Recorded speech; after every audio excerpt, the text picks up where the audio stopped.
Yes, Jason, thank you very much. And then getting into this, I think D13, I definitely can see a world in which they 2-0 it, but I still Yeah. have it deep in my soul that I think Divine Vendetta have enough skill to take this one map.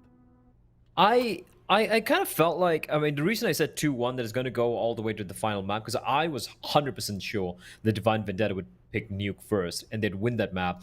D13 would win their pick, which is going to be Train. And then the decider, I thought it was going to be either Dust 2 or Inferno coming up, right? And that could have gone either way. But with this Mirage pick coming in, Dinko, I don't know. I feel like D13 are going to be feeling very, very happy with this, with the first two maps.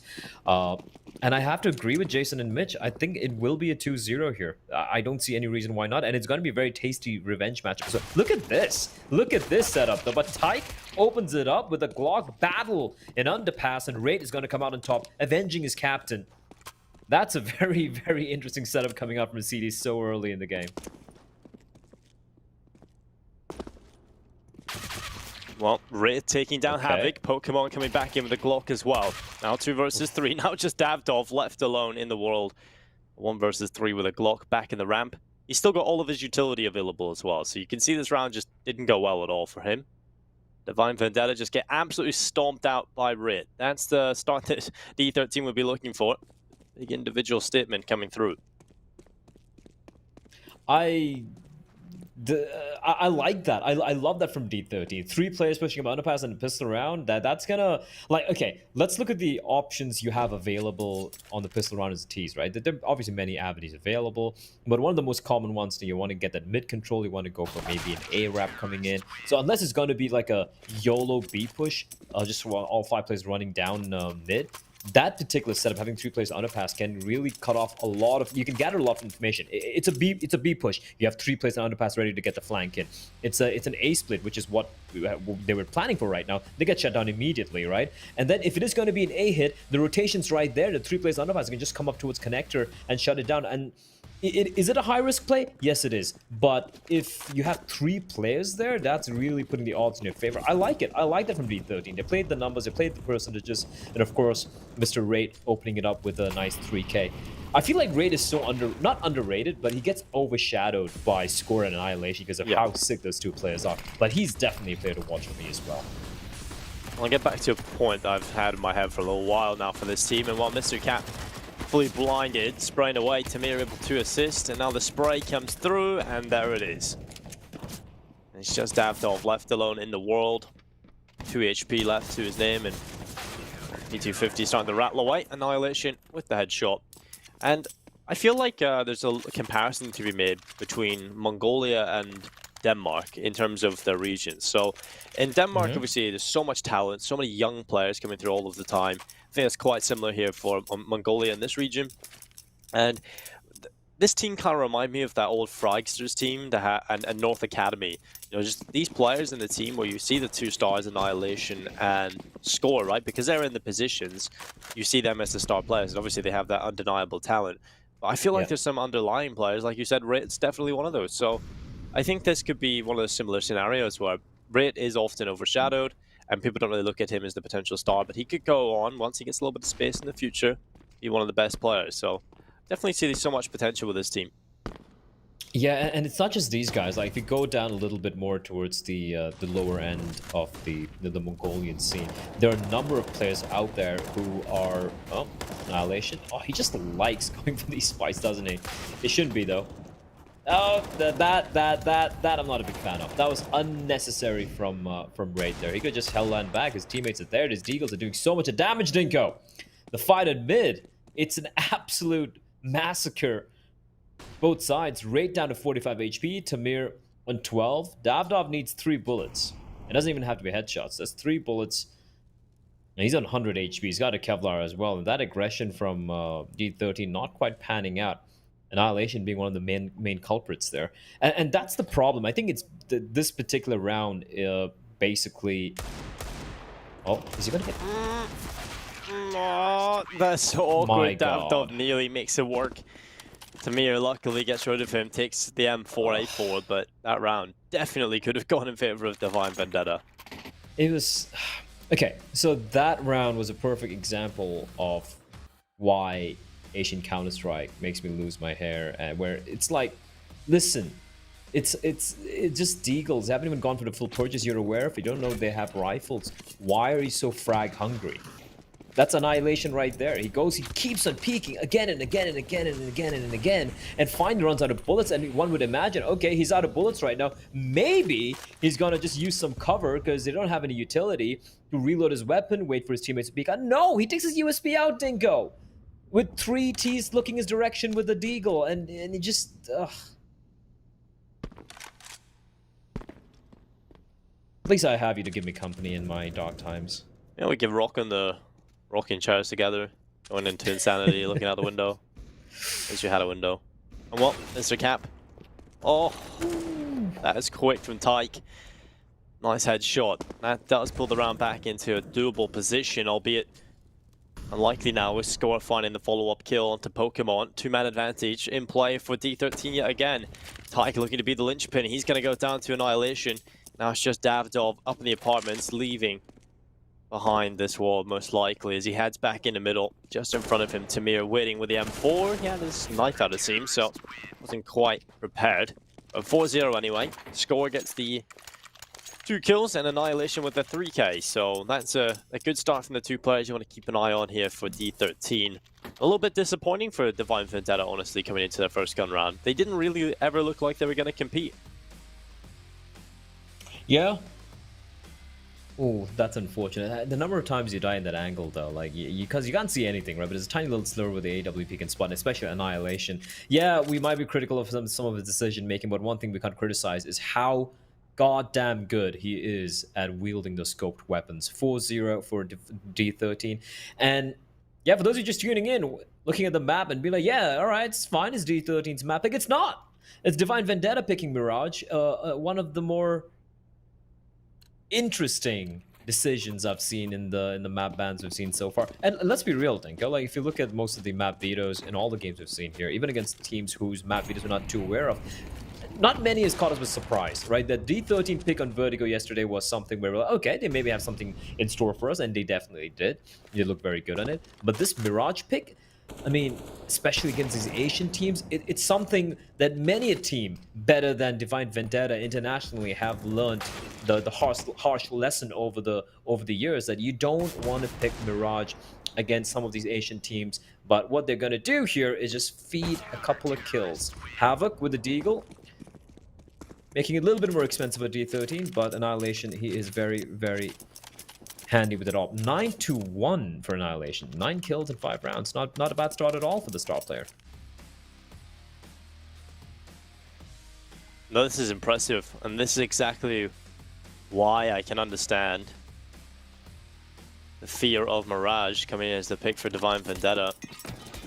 As D13 have so many great individuals that can just shut you down, and Divine Vendetta, I'll be honest, haven't really cut out the greatest of starts either. You know, when they come into their first gun round, players die in the middle, jumping through the smoke, getting caught without any trade potential. Now they're going to go straight in with the A execute, but 50 flashbangs coming over the top of the bomb side, feels like. Raid's going to, oh, that's a hard check. Tyke just runs right into the corner. Ahead of Raid spotted, and Tyke taking him down. That's going to be a man advantage in play for Divine Vendetta. As they take the A bomb site, they can play this post plan. Ooh, not too far off that. Tyke taking shots. Still standing though, and he will eventually go down. Ezram falling to the HE grenade as well. Now charging right through, it's Tamir trying to get back into the site, but it's going to be the round win. Coming in from Divine Vendetta.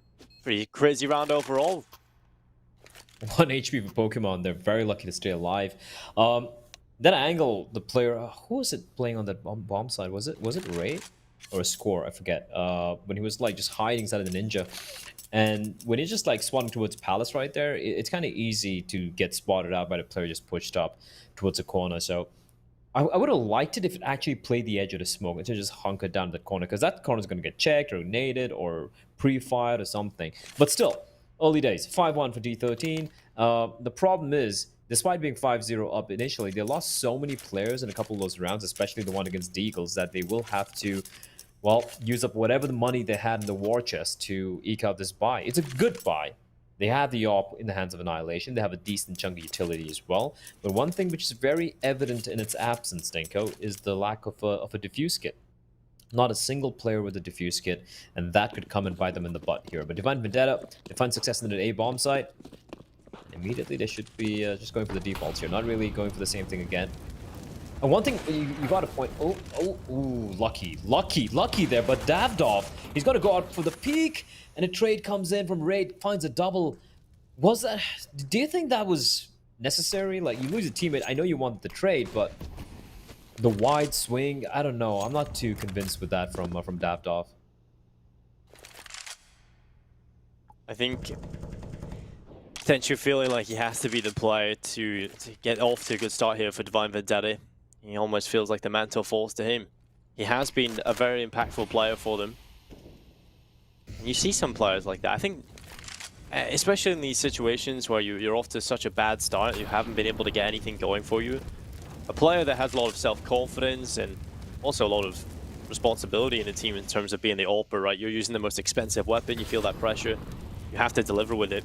And sometimes you can overstep your mark, and that's exactly what Davdov does here. He gets one killed up. Tamir, oh, terrible angle there, gets caught out with a nade in his hand, or just after it was thrown, but Mr. Cap holding down in behind the bench. Gets a double kill, and now just holds on as the Molotov's going to force him into the open. Havoc now the last remaining player, but he burns away one. Walks right into the winning arms of Annihilation on the AWP, though.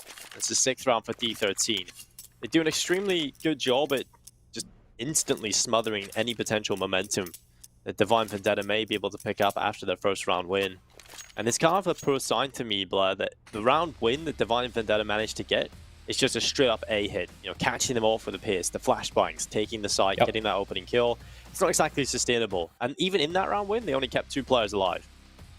Yeah, and might as well try it, right? I mean, it has worked on out. And I think the one aspect of D13 I enjoy, I just wanted to touch upon the previous round before the action really kicked off, was how almost every one of the players on the team, I'm including even Tamir and of course Mr. Cap, the ability for these players to get these multi-kill rounds, just like suddenly turn the complexion, just change the complexion of a round all in their lonesome. I think that's what's most impressive. You spoke about that fast play towards A Dingo. They're going to go for just the dry contact play. They get the opening pick onto Annihilation. That's a huge kill right there. However, Raid returning back, making it even Stevens. Davdov, bullets whizzing past him through the box. He needs to try and stay alive. He's taking so much damage and know where he is. Flashbang is perfect there, and he's still alive somehow as Davdov finally gets found out by Score, making it a 4v3 favoring the CTs on his retake. Well, pushing through, Raid with a kill, Tamir as well, but Tyken Havoc fighting back, and now it's just Havoc, the last remaining player. He goes for the spray down from Tetris, and he's going to make it work somehow. The 3K, the headshot delivered, 1 HP left. And he pulls off the huge clutch to deliver a second round for Divine Vendetta. You never really see those work out from Tetris. You're usually dead to rights, but Havoc, he just steps up. Talking about what Havoc brings to the table, as an upgrade. I personally feel like he's been an upgrade over Misty, and there you go, one of the rounds. Such an explosive player. I don't know how he won that. Like you said, Dinko, like if I'm in Tetris and I'm playing like a pug or a scrim or whatever, and I know that 3 players alive, I'm done for, unless like they line up for him and I have an AWP or something. Fast play again towards A, and I think they seem to realize that A bomb site is where they might be finding the majority of the success here on their T side. Annihilation trying to time it right. He knows there's a couple of players coming out. Ooh, Pokemon. It's clothesline by Annihilation. He hears the Molotov as well. Sorry, he hears the smokes as well. And Raid already coming in with a very, very early flank. Annihilation, all he needs to do is just keep them at bay. Just keep them busy for the time being. Flashbang comes out again. And finally, Annihilation will be found by EdgeRam. But the flank is 100% on. It's right behind him. Can he prevent the bomb from getting planted? I doubt it because it's coming up towards Palace. But his position here could be deadly. You're right behind them, they have no idea. Oh, okay, nearly a little bit long-winded and scary for a moment, but he will take the kill nonetheless. And now an AK, winning the round should be impossible still. I say that. 2v2, Score is still alive for the Deagle. No kit though, and that's the bigger issue at the moment. Rit really wants to find this kill when he's going to get the timing onto the default player. EdgeRam does a good job of just staying alive. He's able to pick them up on the MAC-10. So 6-3. I can't believe EdgeRam didn't take any damage there.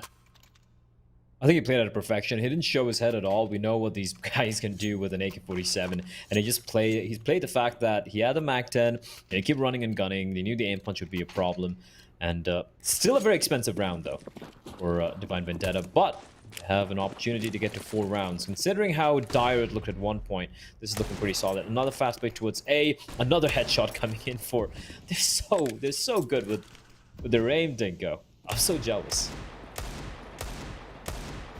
Yeah, it's unbelievable. Rit trying to do damage through the smoke. Annihilation, how? How does he hit that? Have it gone. He's going to go back for more, but Tyke, he's charging through CT, cutting through them like a machete in the jungle. And Ezram, he gets one, but Daftov steps back through. And it's all on score. A 1 versus 1. Now a Galil picked up, and he got the ramp position. He's got a good spot to play this. Daftov is aware of the possibility, though. Now a full minute and 10 seconds in play. Score, he's made the rotation back to jungle. He could wrap this. I don't know if Daftov would be expecting that. I doubt it. Bomb getting planted, now Score. He hears it.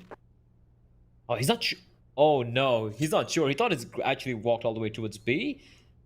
That could have been a potential round there, but the guess is incorrect. But now he's aware. But that's given Daftov the opportunity to get himself in a pretty comfortable position. He's got a Molotov as well. Score has no kit. And looking at the plant, he should be aware, and Daftov, he doesn't waste any time, just peeks on out while Score's just running around. That's going to be round number 4 for Divine Vendetta, but my word, Dinko, how expensive have the past 2 rounds been for the Middle Eastern side? They have been hemorrhaging quite a few players, haven't they? It's unbelievable. They've lost 4 in each round. The Eagles are so good for this team.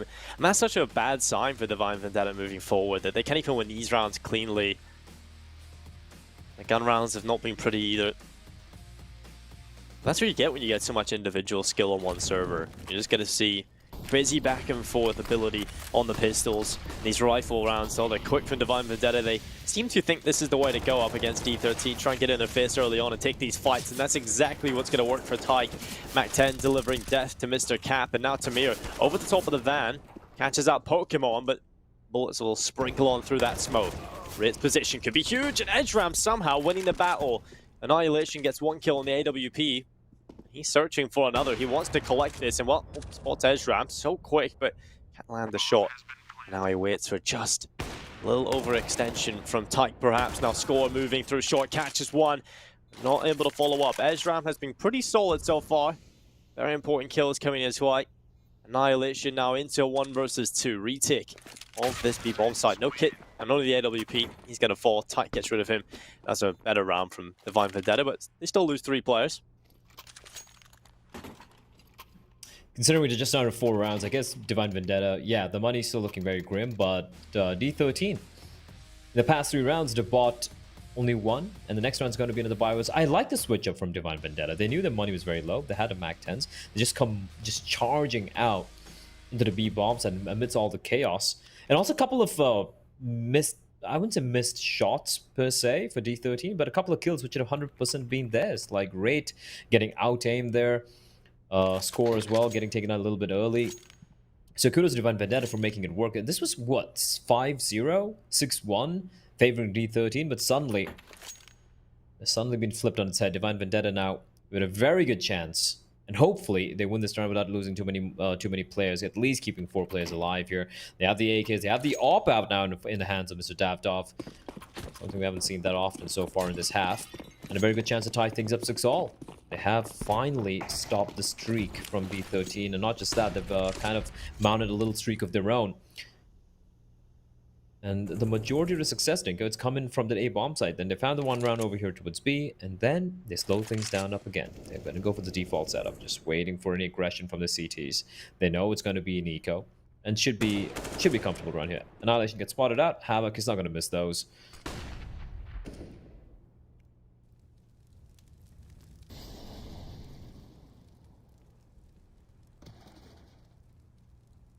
We do talk about the potential wins that come off of D13's Deagles.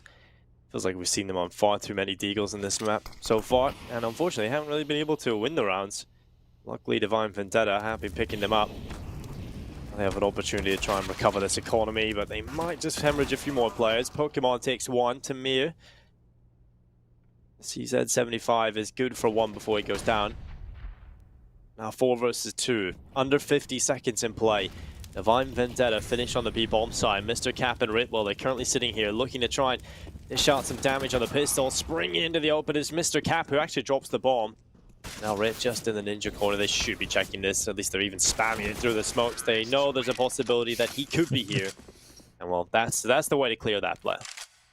Yeah, I guess they were feeling very paranoid, especially the position from the player towards Apps. Like, wait, he's there. He hears all of us coming in. The second player should be very close by. And yeah, Divine Vendetta looking very, very, not like 100% clean, but looking much cleaner than the earlier anti-eco rounds of that. And also, well, just want to point out, like, we spoke about, like, Pokemon being a little off his game in the past couple of games at Divine Vendettas, but if you look at the rest of it, and he has been a little quiet here, but if you look at everyone else, everyone's pulling their own weight. Everyone's doing a pretty fantastic job grinding this back and tying things up. 6-all. The D13, the buy is going to be coming in again. And Score, a little late towards trying to go for that Palace excursion. No fall on back. Davdov facing a barrage utility. Mr. Cap, his head not showing. Waiting patiently for Daft. Oh, spots him out. Shot rings out. Mr. Cap will slowly just crouch walk away, ensuring that he doesn't get scalped by that AWP. And Davdov should be falling back here. He's given up his position for the time being. As once more, we should be seeing this this A play coming in. However, it's going to be much more slower. They're going to go for the mid control. They're going to be setting up a couple of players, maybe one player towards connector, and then we have the long, we have the player towards Palace Havoc, who's going to be coming in with Palace. 2 players. Okay, I thought they were actually going to go for the A split, which should still be the case. They could have players coming up towards connector and jungle, and then have a Havoc who's going to pounce and jump on the A bombs from Palace. But let's see if that does play out. Tyke's going to be making contact, but Drake is there to shut him down. Flashbang doesn't work. Pokemon's going to get the trade, and it's going to come down to Score to hold the line on the A bomb side. They do it from CT is the question. Does a little bit of damage, but not a single kill just yet. I like the smoke. Actually allows them to push forward. Well, he'll take the fight on the Pokemon. Tamio shuts down the bomb planter. Davdov only getting 1 kill. Now it's just Havoc stuck inside of Palace, trying to fight his way out onto towards the site. And there's only 8 seconds left in this timer. There's absolutely no time to win the round. It's all about dying before the time runs out. Well, now in the open, just luckily goes down after just before the time. And I question why they don't kill him after the time, though, Blair. He died. Did he? I thought he died after the time. Well, it would make sense, actually, looking at his money. So, yeah, that makes sense then. Timer was just 1 second when I had a look at it, but... Yeah, just I think it was, like, delayed by, like, maybe the timer... Maybe it does happen, right, with the UI and everything. Can be delayed by, like, slight little fraction of a second, but... I felt like at that point, once you knew that, you know, it's like 3 seconds remaining, you just might as well hold on to your weapons. You had a little bit of residual cash. You can just repurchase up the utility. The rest of your teammates can buy anyway, but... looks like it's going to go back to the tried and tested Dinko. The A take, but this time there's a difference in the setup. They're playing much more up close and personal on D13.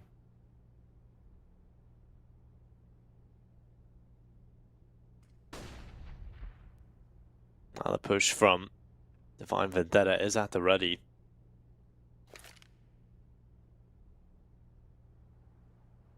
Three players down inside of the A bomb site. Molotov goes through, now the push up. Annihilation sets behind triple. You'll find one onto edge ramp. He'll go back for a little bit more as Mr. Cap with the MP9 rattles away. Pokemon only getting one here for the T side. It's not going to be enough for Divine Vendetta as they just get absolutely rolled inside of this A bomb site. Havoc shut down and they only lose 1 player here at D13. Mr. Cap was so confused because it was a decoy. There was a decoy at triple boxes. So he had the MP9. He knew they were running out. He's like, wait, how is there a T all the way towards triple? How is there a terrorist at Annihilation's body, his position? But it was just a decoy.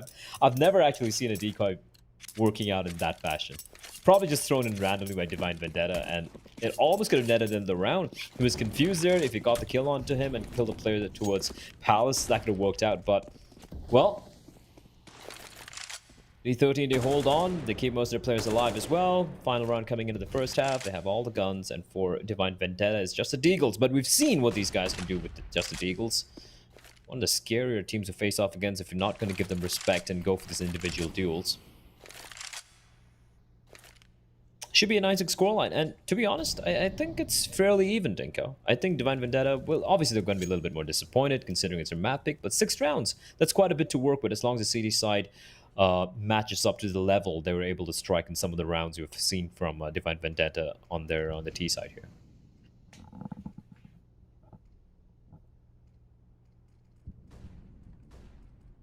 Well, utility going up to connector is going to be a B split. As they run on it, score Mr. Cap taking 3 kills between them. Tyke fighting back with the Deagle. Now has an AK-47 in his hands. 2 versus 3. Now over. Because that's just filthy. That's a brilliant round again from D13. Good recovery, couple of kills from Tyke, but for the most part, it was just a convincing round win from D13. So Divine Vendetta kind of felt like they were a little bit out of the water. And to be honest, within this T side, a lot of their decisions were not really well thought out. They were just very quick plays, trying to get in the face early on and take the fight. Perhaps that was their game plan coming into it all along, but hasn't really worked out in this first half. 6 rounds, they're behind by 3, but it is still a scoreline you can come back from, of course, especially with a pistol win. Especially, and we've seen how darn good this Middle Eastern team can be when it comes to the pistols. But will they try something as crazy as D13 did is the question here. D13 had a pretty wild CD pistol round. They had 3 players pushing underpass, completely shutting down the play the T's had before they even got off to it. But okay, that works, Dinko. Edge ramp is looking for more. He's feeling hungry, and he's gonna find it. He wants the 4K, runs out of bullets, and he will finally get taken down by Raid. But Raid's now left alone against the world. It's a 1v4. What a round from the captain. That was fantastic from Ezram. Knowing they put a lot of teams like to set up smokes for the A bomb site take, and what he pushes right through the ramp, catches 2 players unsuspecting, and walks away with a 3rd kill as well. He definitely should have gone down after that second. Whiffing their shots, he stays alive. Now it's just left alone, 1 versus 4. And he's being flanked by 2 players. I love that. They were going to try and knife him, I think, there. And that's a little bit unfortunate for D13 to get absolutely wrecked. Yeah, I mean, edge ramp, just walking down ramp, no flashbangs, no nothing, no double push. He just single-handedly takes matters into his own hands. And once he just stuck around further, going for the 3rd kill, I was like, all right, you're pushing it too much. He still finds another one. And yeah, that's the way the cookie crumbled there for D13. Pistol rounds now exchanged. D13 winning the first one, and then the second one going the way, of course, with Divine Vendetta. And bear in mind, the first, I think it was the 3rd round of the first half, with Divine Vendetta just had pistols. They still made it very expensive at D13. And considering this is a forced buy, they want to make something like that work on out here. But I love this. I love how aggressive D13 are, sorry, Divine Vendetta are, yet at the same time, it's not like over-aggression. It's not them just Hail Mary running and gunning. Being controlled about this. They have complete control of mid. They have a player playing towards the A bomb at its Pokemon with the FAMAS of his, and they have a player who's Havoc just on the B bomb site. So they have almost everything cut off. The bombs drop right in front of their eyes as well. Score and Mr. Cap have a lot of work to do. And we all know what they can do, but Tyke and Edgeram perfectly synchronized kills coming in. And just need one more round, Dinko, to tie things up here.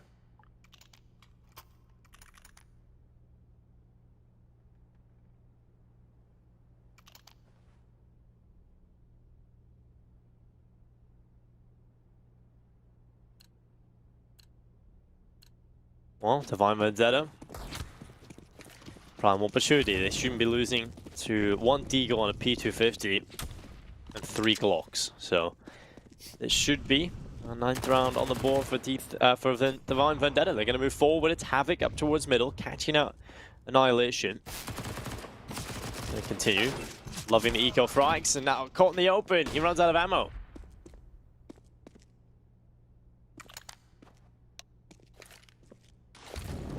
Runs out of ammo, but yeah. At the same time, I like the setup where even if he gets taken down, the MP9 won't be picked up.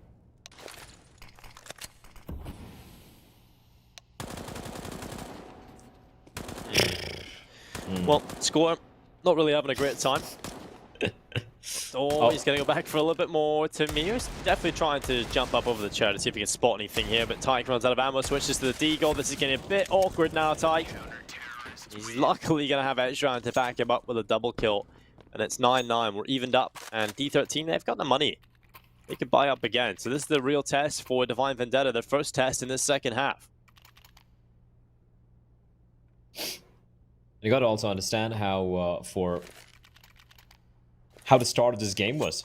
Like D13, we saw Mirage didn't go. I won't lie, I think all of us were very, very surprised that Divine Vendetta would go with this Mirage pick.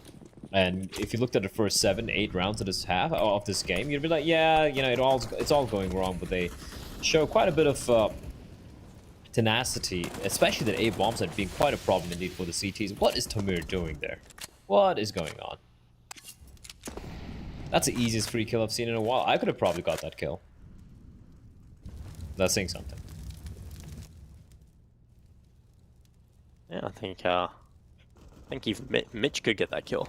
And that really is saying something.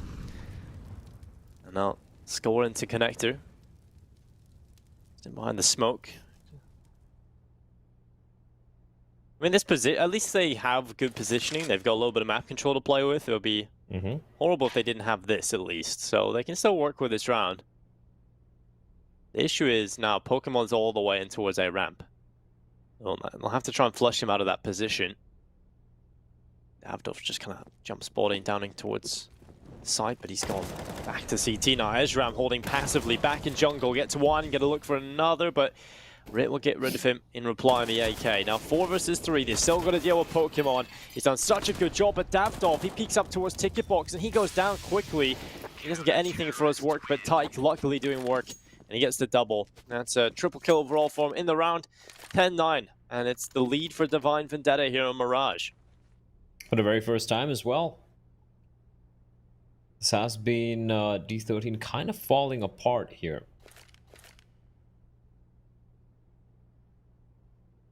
The second half pistol win especially being real helpful. The thing is for D13, even though they've played more Mirages than D13 than Divine Vendetta, I'm just getting so confused between all the Ds, Dinko.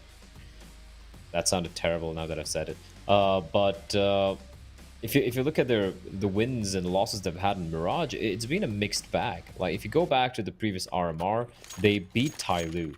They beat Jijihao, who aren't really a good team, to be honest, the Chinese side. They lost to Beyond, who are, in my eyes, again, I repeat, the best team on Mirage in Asia.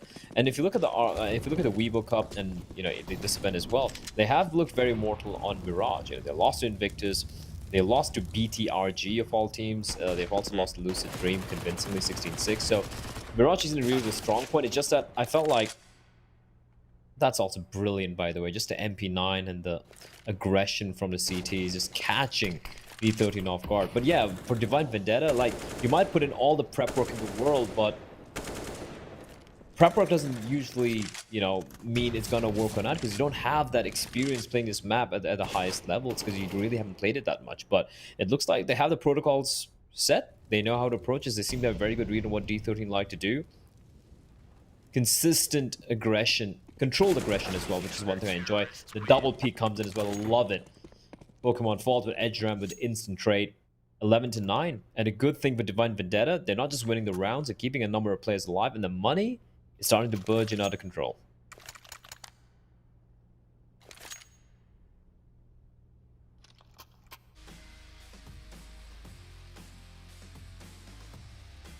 Well, this is what you like to see. Divine Vendetta actually showing up in their map pick. So I want a series where we get to see these guys go head to head, the best of both teams. And for me, D13, I've seen them on low buys more than I have rifles, it feels like. They've definitely been struggling on that economic front for this entire game. Well, Tyke shuts down Tamir. Maybe a good kill. He'll try for more, but Mr. Cap on the Tech 9 score, and Ritz suddenly finding kills as well. And now a 1 versus 2 out of nowhere for Havoc. I don't even know how the kills went the way of D13 there. They all just happened immediately as well.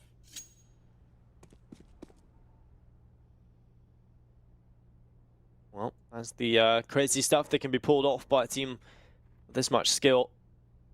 Score with a double deeg. It now has an M4A4 to play with, and just a minute left on the clock, and the bomb goes over towards B. Havoc is nowhere near this. The bomb plant is almost confirmed. Well, it is confirmed, and that'll be the money in the bank for D13, if nothing else in this round. Well, still looking good for the round win. You've got the rifle up in the apartments. Havoc now having to make a retake on the B bomb side with one flashbang versus 2 players. Score has got Kevlar. He's going to get aggressive. He was looking down in towards kitchen, but now hides back at the doorway. Havoc needs to be so quick to take down Score here. And he's looking the wrong way, luckily, but that's info. And now it's a 1 versus 1. Right up in the apartments. Has a good position to play this. Almost planning for short, though, so that might be a bit of a mind game. Havoc looks towards short, looks back up, and catches out Ray. That was a round that could have gone in favor of D13 and probably should have. They just played that slightly better, I feel. I feel like Ray could just waited for a bit there. Yeah, definitely. The bomb was planted for him. They had 2 angles appear from. He could appear from the window, he can appear from the right next to the balcony area over there. And he immediately peeks the moment Havoc just sticks it. Just give it like a couple of seconds, give it like 3 seconds maybe, and then peek on out where Havoc probably goes for the retap on the bomb. So, well played by Havoc. But at the same time, that I felt like just D13 could really have potentially closed that one out and, you know, kind of done a little bit of damage onto the economy of Divine Vendetta, which they have anyway. But still, Havoc sitting on 10k, Tyke at 5700, and a fast pace coming out from the T's here. Look at him just pouncing onto the A bomb side as Davdov and Pokemon, then they shut it back down. And Tyke finds Tamir over towards short. Davdov just trying to outduel the players here. He comes on outstanding in the flames. He's going to burn alive. Very, very fast initial duels. Annihilation's going to come running out, and Tyke's there to finish it off. Okay, the fadeaway headshot as well.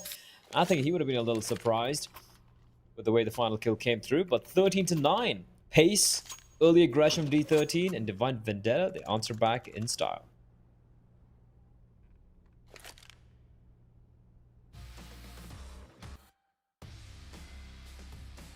Well, that's what you want to see. You definitely want to see close, competitive rounds across the board from both teams. This has been exciting Counter-Strike, to be fair play. I mean, we've had lots of rounds in this tournament. Some of it very questionable. Some of it, your mind's exploding. But this is at least exciting to watch. New teams going at it. Battles of the individuals, it feels like. Yeah, that's exactly what I was about to touch upon. Like, individually speaking, this has been quite a treat to watch. All these players showing how much they can do. Another A-take coming in, this time with a little bit more utility. All 5 players coming out from the Palace ramp area. But good counter utility being deployed by the CDs, keeping them at bay for a couple of seconds. And Pokemon finds one. Big gap in that smoke. I'm not a big fan of it. Tyke, he avoids the flash, but the triple peak almost comes out. Davdov and Havoc, it's all on them. It's a 3v3. Make that a 1v3. As Havoc finds Raid. He still needs to find Annihilation, and Tamir finds Tamir up above. And Annihilation now down to 16 HP. Havoc, he's got a 1v3 from the previous half. Can he pull off another one is a question. Annihilation was actually going for the long flank, but realizes that that's not really going to be working on out here. Havoc smokes out the bomb, taps it one. Annihilation is going to go for the peak is the question. No, he's not. He's going to hold on, waiting, nerves of steel. Now Havoc's going to tap it. He's going to stick it. Annihilation is going to peek is the question. He's going to peek, bullet spraying all over, but the defuse will still come in. Havoc, another 1v3. What more? I mean, what can this man not do? Clutches, like huge rounds here and there. He's not top fragging in his server, but he's been the MVP for them so far. Yeah, he's important rounds and impactful kills and moments. But Annihilation, did he not know the bomb was planted? I think he's spraying far too much to the left. Did he think there was a plan on the left side of the triple box? Because if that's so, that's heartbreaking for him. That's always one of those wild scenarios, Blow. You just kind of panic spray, realize, oh, well, he's not repeat. He's definitely on this bomb now. You've only got a few seconds to try and figure out where he is through the smoke, and it doesn't quite work for Annihilation. And now we're down into the last 2 rounds, likely, if Divine Vendetta can take this over the line. And the last time these 2 teams played, Divine Vendetta destroyed D13 in a similar fashion, prevented double figures. So this should be incredible if they could do it here again. Havoc over towards the B-bomb site, looking to spray away. He's not going to get much done. Mr. Cap and Rit getting 2 kills, and this might just be a 10th round for D13. Bomb plan coming through. Edge ramp in behind the smokes. D13 should be around for them. And oh, any huge mistakes, Tamir. I love it. Right to the smoke. Headshot picked up, but a follow-up as well. That's the round done. Pokemon cleaned up, and not a single player falling for D13. That was much more convincing. B bomb site seems like the answer we're looking for. Still, though, Divine Vendetta, they money being a little bit of a pickle here. They can drop a weapon over, but I guess just some upgraded pistols will be the call here coming out from Divine Vendetta. It's interesting how for Divine Vendetta coming to this event, we didn't see much from them apart from the previous RMR when they were called Camel Riders. And coming to this event, obviously with the lack of information we have about this team, we're like, all right, we don't know the map pool to be very real. We don't know what exactly they're going to be going with. But as the days progress, as we see them playing maps which are not very used to or they've not played in the past, they're showing what they can do, and they might have a deceptively pretty decent map pool, Dinko. I think they're going to surprise a lot of us by the time this tournament ends. Yeah, I agree. I think we've seen that initially as well when they were able to play Nuke to such a good level. For Divine Vendetta, I think that was kind of impressive. So I think this team, I think a lot of people kind of underestimate them because they haven't really seen them play in too many tournaments. We haven't really seen what this team can do consistently, right? So, but they've got so many great individuals. And now they've actually shown good Counter-Strike. That's exactly what we want to see. Smokes coming in, Molotovs, flashbangs, Davdov, trying to hold on, but Pokemon's position, this could be huge. They're going to run by. They don't even look at him. Oh, he doesn't get a single kill, Blair. How does that happen? You hate to see it. Almost gets a kill in the rate. And this is where you fall back. They've gone for the full investment in this round. They bought up the weapons where I was like, it's not really worth going for this. I'd rather go for the save, but Havoc dropped it. He had over 10k, and now he's 50 remaining. That's how much he's bought up for his team, being the bank for his team there. And losing 2 players over to A bomb side, bomb down. You don't have a single kit on the 3 players left alive. You go for the save right now, buddy. Just still have some money to eke out another buy in the next round, but D13 finally showing some signs of life. This is the second round they've won so far on this T side, Dinko. That's kind of wild if you think about it. It was 9-6. It was a 9-6 favoring D13 to switch on over to the second half. And then Divine Vendetta, they won, what, 8 in a row before D13 finally got 2 of theirs back-to-back. So it's been very dominant, a very dominant showing from the Middle Eastern, I don't even know if we call it Middle Eastern side, a Middle Eastern org, I guess, because, you know, they have, like, what, a player from Iraq, we have a Pakistani, we have an Indian, we have 2 guys from the Emirates. An Asian mix, maybe. It's truly globally offensive. It really is. Breaking down barriers as well. Good team. Good team. I want to see them do well. I mean, considering when you don't have much information, I've always known how talented these guys can be, like the Middle Eastern region, but they just are in this kind of like a spot in international CS where they're not exactly in EU. They're still too far away from the rest of the EU. That was weird for them. Yeah, and they're too far away from the rest of Asia. But hold on. Davdov, perfect little window of opportunity for him to find 2 kills. Tyke's on a chime with a couple of his own. That B bombs, that B hit got shut down before even started off. Annihilation now left in a 1v5. It's getting riddled with bullets, Dingo. There's nothing he can do here. He's got the time. He's got the gun. But I don't think even he has a skill set to pull this one off. No, I don't think D13 have a good read of the economy in this round. And if they do have a good read of the economy, which they should, then I am very disappointed. I'm trying to make some sort of excuse in my head as to why they would do this. I'm not a big fan of committing with all the players into B when you've done it so many times in the previous rounds that you're just going to go back to B against a potential low buy. You don't think there's any chance that they've stacked that, but it doesn't matter. Annihilation is pulling 3 kills back. They've given him so many opportunities, and he's just going to take those. Edge rounds down the site, 25 seconds. He needs to take the shot, and Annihilation, he's going to get by safely, still alive. Now switches out to the other AK. Dropping down in towards the bomb site, 17 seconds, the time is ticking. And Ezram, he's going to reposition. He is a player that will make minimal mistakes, and while Annihilation now moving forward, there's not really enough time to waste here. He has to cross. Oh, he crosses in the open. And yeah, Tyke shuts him down, but shouldn't have even come that close. He should have been dead to rights in those departments. Yeah, 100%. Like, there's one player who could probably bring it back. This, and it was, of course, good old Annihilation. I like how Edram did. He just fell back after a point. He's like, yeah, really not worth giving another 1v1 over to this kid. In the end, that was curious. I wonder what the hell was going on through his mind there. Just gone for the safe plant, you know, try and bait out a player there at the very least. Well, valiant effort nonetheless from Annihilation. And now, Daftov, Molotov, he was trying to wait before he got a kill there. Fast pace once more towards mid.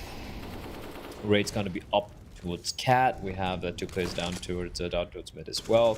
Raid, he's way inside a jungle. He's going to time it right is the question. He hears a shot from Daftov. And he hears him running away. This could be that little bit of a window that we're waiting for. This is a little bit of a big mistake if you ask from Divine Vendetta, Dinko. How could they not be aware that a T would be up this fast? And he's gonna spot one. No, hasn't spotted anyone yet. It's all about timing. He's gonna find Havoc, and that's the call for them to pounce. Tyke now, everything on him. He's gonna find Raid, but they know he's isolated. They know he's all alone. Mr. Cap watching the cross. They need to ensure no one comes in to help him out. And Tyke around the pillar, trying his best to stay alive. And he's doing even better. He's getting the kills here. He's just delaying them while his teammates arrive. Another kill for Tyke. How is he even doing this? He knows there's another player towards Palace. He doesn't need to peek anymore. His teammates are flanking in from behind. There's a player coming up towards Underpass. That's Edge Ram. The other T, that's a score coming up towards Cat. I don't believe how to pull this off. What a magician. Well, that's a clean round. Tyke, fantastic stuff.